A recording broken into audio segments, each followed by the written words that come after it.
The Tasmanian housing market is booming. It's bad news for buyers and great news for sellers. New government grants are available for developers and much more. This is all the important news affecting Tasmanian property this week. Let's begin with the bad news for buyers and the great news for sellers.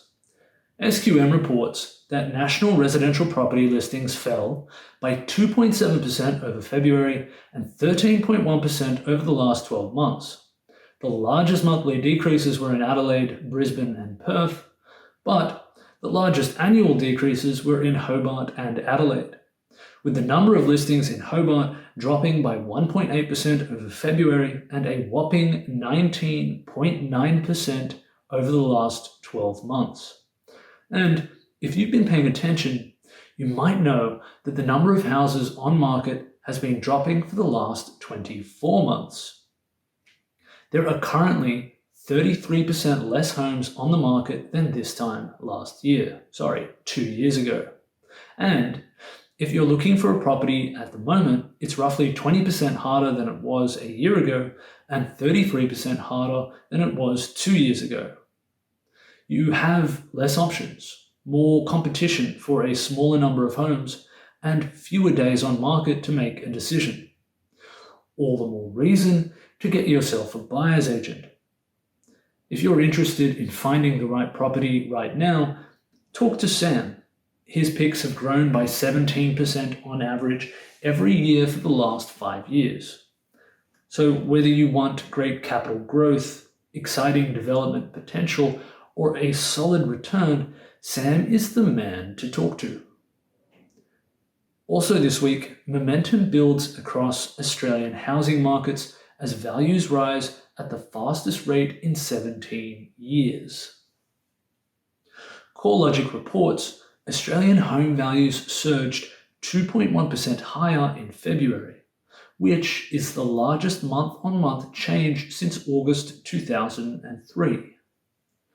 The report explains that the price surge has been spurred on by record low mortgage rates, improving economic conditions, government incentives, and low levels of advertised supply.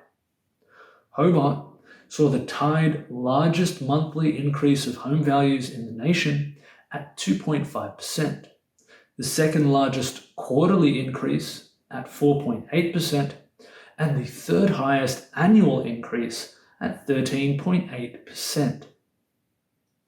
Regional Tasmania also takes first place in all three categories, with dwelling values rising at 2.7% in the past month, 6.5% in the past 3 months, and 13.8% in the last 12 months.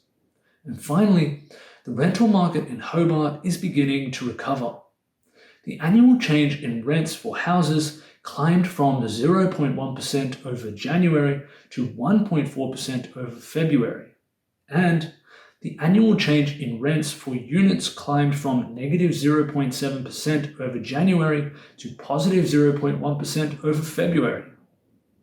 However, we saw a marginal drop in the gross rental yields for dwellings in Hobart from 4.6% to 4.5% over last month. As prices soar across the region and rental price changes lag behind, we were bound to see this reflected in gross rental yields.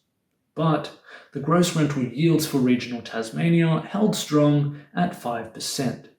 So, fantastic news all round for Tasmanian property. Now, a word from our sponsor. Are you looking for a new home? Something unique? Something beautiful? Then you should look at Eleonora in Tranmere. It is the latest in luxury waterfront living, and it will offer a mix of 3 to 5 bedroom apartments that boast unobstructed views of the Derwent Harbour and Mount Wellington. This exciting new development is the latest Kunama project, and it will hit the market very soon. So, visit eleonora.build to get all the latest details. Just type eleonora.build into your browser to find out more. In other news, some amazing new stats from the ABS came in this week. Private new capital expenditure for the December 2020 quarter grew by 17.2%, which is the highest growth of any state and over 5 times the national growth of just 3%. Also incredible is that despite recovering from the pandemic, private investment grew by 10.2% over last year, when nearly every other state and territory saw a decline. What's more is, we also had the highest annual growth in equipment, plant and machinery in Australia, which has increased 43.5% over last year. Still more, ABS construction work data shows that Tasmania had the highest growth of any state in the December 2020 quarter, growing 7% in real seasonally adjusted terms, with Tasmania also leading the states in engineering work, growing 12.1% in December 2020.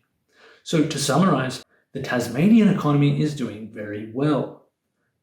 And in other news, applications are now open for a $10 million building project support program, which is designed to bring forward shovel-ready projects to help stimulate Tasmania's construction sector. The program will be delivered through a single competitive grant funding round, providing funding of up to 25% for community and commercial projects with a minimum construction cost of $2 million. A maximum grant of $1 million is available per applicant, and projects will have to be able to commence within 6 months of receiving funding approval. For more information, guidelines, and to apply, go to www.stategrowth.tas.gov.au. Also this week, good news for the property in Newtown.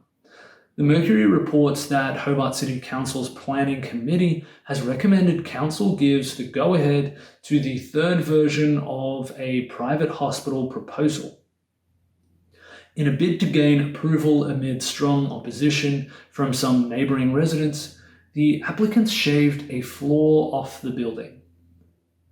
Nexus Hospitals and Contact Group want to build a $55 million Tasmanian private hospital at the site of the former Win TV studios on Newtown Road.